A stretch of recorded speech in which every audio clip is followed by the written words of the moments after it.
This dot represents one person who's healthy and decides to go out like usual. They jump on the subway and head into the office where they catch COVID-19. But they don't feel sick right away and might not for several days.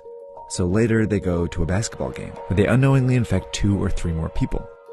Most of these people will have relatively mild cases, but one might be an elderly person with a severe case who will eventually have to go to the hospital.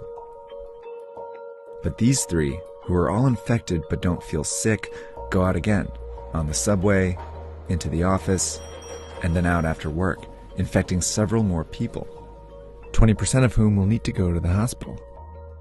Over a short period of time, this process multiplies the number of people going to the hospital each day. Before long, the hospital is full and a crisis begins. People with severe cases of COVID-19 can't get treatment, and some who could be saved die. Plus, people with other issues can't get treatment either, and some of them die. This surge of severe cases causes avoidable deaths.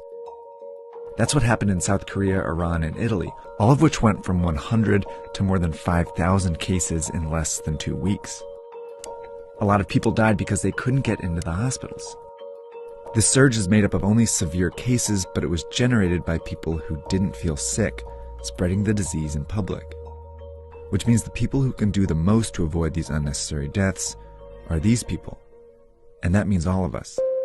To slow the virus down, you need to act as if you already have it. By avoiding public transportation, the office, crowded places, and even small social gatherings, you decrease your chances of both getting the disease and spreading it. This is called social distancing. If enough of us do it, the virus still spreads, but much slower. Over time, many people might still get infected, but fewer severe cases show up to the hospital each day, never overwhelming the system. This trend line gets flatter. These people can all get treatment, and fewer people die because of it. These are the 2 ways the COVID-19 pandemic can play out. But this one only happens if everyone does their part. And it's why experts and officials are urging people to flatten the curve by social distancing and staying home as much as possible. It's also why in the US,